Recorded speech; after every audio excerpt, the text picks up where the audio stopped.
किन्नर चुड़ैल। गोरखपुर नाम का एक गांव हुआ करता था। उस गांव में ज्यादा लोग नहीं रहते थे। उस गांव में एक गर्भवती विधवा औरत रहती थी। उस औरत का नाम कमला था। कमला अपने घर में अकेली रहती थी। उसके पति की सारी जायदाद उसके नाम हो गई थी, पर सभी गांव वाले उस औरत को मनहूस औरत समझा करते थे और सभी उससे नफरत किया करते थे। एक बार कमला राशन की दुकान पर खाने का सामान खरीदने जाती है। भैया जी, जरा 1 किलो दाल चावल देना। अरे हाय हाय हाय हाय हाय हाय! अरे मनहूस औरत, मेरी दुकान में अपशुगन करवाने आ गई क्या? हैं? चल जा यहाँ से। मैं कुछ नहीं देने वाला हूँ तुझे। भाग भाग यहाँ से, चल जा निकल। भैया जी, ऐसा मत कहिए।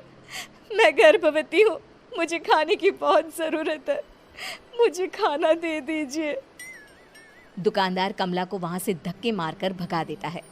तभी कमला रोते रोते उस गांव के किन्नरों के इलाके में आ जाती है।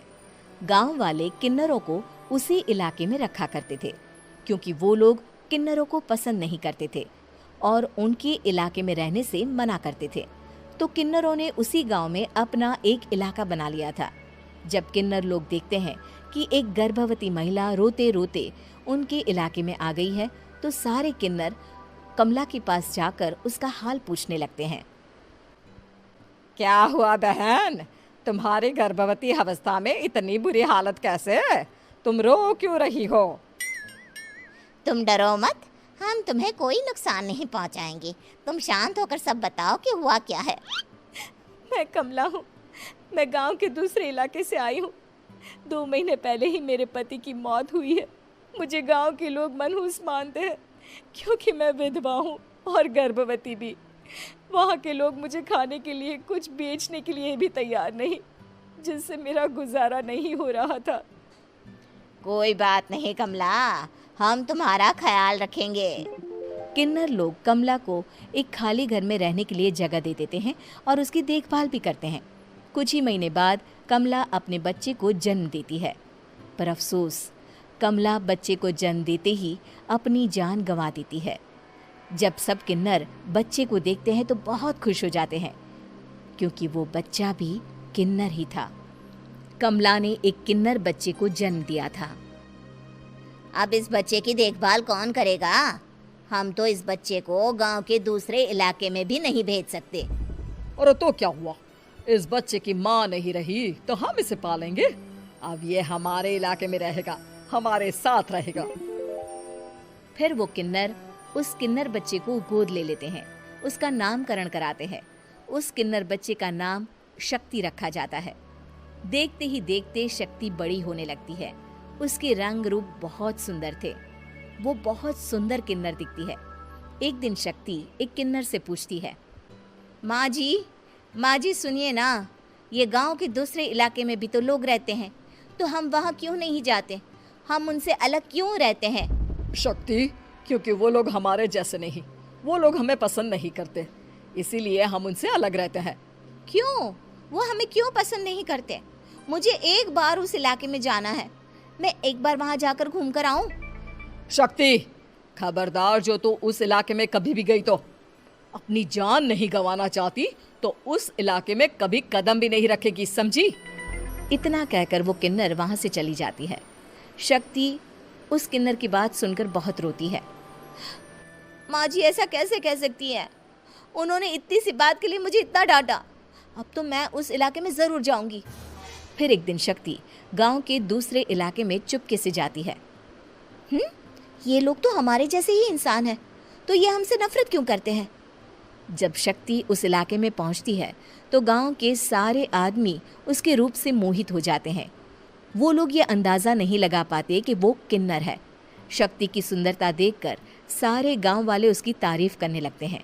तभी गांव का चक्कर लगाने गांव के जमींदार का बेटा हर्ष वहां पहुंचता है। हर्ष भी दिखने में बहुत सुंदर होता है। जब हर्ष ने शक्ति को देखा तो वो भी उससे मोहित हो गया, और जब शक्ति की नज़र हर्ष पर पड़ी तो वो हर्ष को देखकर मोहित हो गई। आपको पहले कभी इस गांव में देखा नहीं। इस गांव में आप नए हैं क्या? जी नहीं, वो मैं बस। तभी शक्ति बोलते बोलते रुक जाती है और मन में सोचने लगती है, अगर मैंने इनको बता दिया कि मैं दूसरे इलाके से आई हूँ तो वो समझ जाएंगे कि मैं किन्नर हूँ, इसलिए मुझे इनसे झूठ ही बोलना पड़ेगा। शक्ति हर्ष को कहती है, जी हाँ, मैं इस गांव में नई आई हूँ, यहाँ अकेली रहती हूँ। वैसे आप कौन है? आप भी इसी गांव में रहते हैं? जी हाँ, मैं इस गांव के जमींदार का बेटा हूँ। आपको किसी भी चीज की जरूरत पड़े तो आप मुझे बता देना, मुझे अच्छा लगेगा। ऐसे ही शक्ति और हर्ष एक दूसरे से रोज मिलने लगते। वो दोनों अपने प्यार का इजहार करने एक दूसरे से मिलने जाते हैं। तभी शक्ति का पीछा करते करते एक किन्नर वहां आ जाती है। शक्ति, शक्ति, मैं तुमसे बहुत प्यार करता हूँ। मैं तुमसे शादी करना चाहता हूँ। क्या तुम मुझसे शादी करोगी? हाँ हर्ष, मैं तुमसे शादी करूँगी, पर मैं तुमको अपने बारे में एक सच्चाई बताना चाहती हूँ जो मैंने तुमसे छुपा कर रखी है। तभी उनके बीच में ही वो किन्नर आ जाती है। शक्ति, तेरी हिम्मत कैसे हुई ऐसा करने की? वो किन्नर शक्ति को खींचकर गांव के जमींदार के पास ले जाती है। हर्ष भी वहां शक्ति को बचाने के लिए पहुंच जाता है। जमींदार शक्ति और हर्ष के प्यार के बारे में सुनकर गुस्से में आ जाता है और शक्ति को गांव के बाहर निकालने की सजा देता है। शक्ति ये बात सहन नहीं कर पाती और कुएं में कूदकर अपनी जान दे देती है। जमींदार हर्ष की शादी गांव की एक लड़की से करवा देता है, पर हर्ष इस शादी से खुश नहीं होता। शक्ति अपना बदला लेने के लिए मरने के बाद किन्नर चुड़ैल बन जाती है। अब मैं इन गाँव वालों को नहीं छोड़ूंगी, अब इनसे मैं अपने प्यार का बदला लूंगी। किन्नर चुड़ैल गांव वालों को परेशान करना शुरू कर देती है। एक बार वो रात को गांव के खेतों में पहुंच जाती है और वहां आग लगा देती है। सारी फसल जल के राख हो जाती है। जब एक आदमी रात को उठकर देखता है कि खेत में आग लग गई है तो वो वहां पहुंच जाता है। वो देखता है कि खेतों के बीचों बीच एक किन्नर चुड़ैल खड़ी है और वहां खड़े होकर ताली बजा रही है। गांव वाला किन्नर चुड़ैल को देखकर बेहोश हो जाता है। जब सुबह उस आदमी को होश आता है तो वो सीधा जमींदार के पास जाता है। अरे जमींदार साहब, अरे वो किन्नर चुड़ैल ने मेरी सारी फसल जला दी। अब मैं क्या करूंगा? क्या होगा मेरा?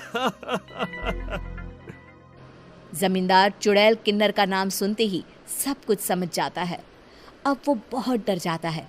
उसी रात को जब जमींदार डर के मारे अपने कमरे में सो नहीं पाता, तभी वहां अचानक से किन्नर चुड़ैल आ जाती है। किन्नर चुड़ैल जोर जोर से जमींदार के आगे खड़ी होकर हंसने लगती है और ताली बजाने लगती है। जमींदार उस डरावनी किन्नर चुड़ैल को देखकर बहुत डर जाता है। तूने मेरे साथ बहुत बुरा किया, अब मैं तुझे जान से मार दूंगी। नहीं नहीं नहीं नहीं नहीं, मुझे माफ कर दो, मुझे मत मारो। मैं कभी ऐसा दोबारा नहीं करूंगा। अब तुम जो बोलोगी वही मैं करूंगा। ठीक है, मैं चाहती हूँ कि किन्नर इलाका गांव के इलाके से जुड़े और गांव का कोई भी आदमी किन्नर समाज से द्वेष ना करे, उससे नफरत ना करे, नहीं तो मैं सारे गांव को मार दूंगी। और तुम गांव में एक नया कानून बनाओ कि अगर किसी ने भी किन्नर समाज को हानि पहुंचाने की कोशिश भी करी या इनसे भेदभाव करने की भी कोशिश करी तो उनको कड़ी से कड़ी सजा मिलेगी। हाँ हाँ हाँ हाँ, मैं ऐसा ही करूंगा। तुम जो बोलोगी वो मैं करूंगा, पर मुझे जाने दो प्लीज। तब वो किन्नर चुड़ैल वहां से चली जाती है। गांव का जमींदार किन्नर चुड़ैल का कहा मानते हुए दोनों इलाकों को एक कर देता है और नया कानून भी लागू कर देता है। तब से वहां किन्नर समाज और बाकी गांव वाले शांतिपूर्वक रहने लगते हैं।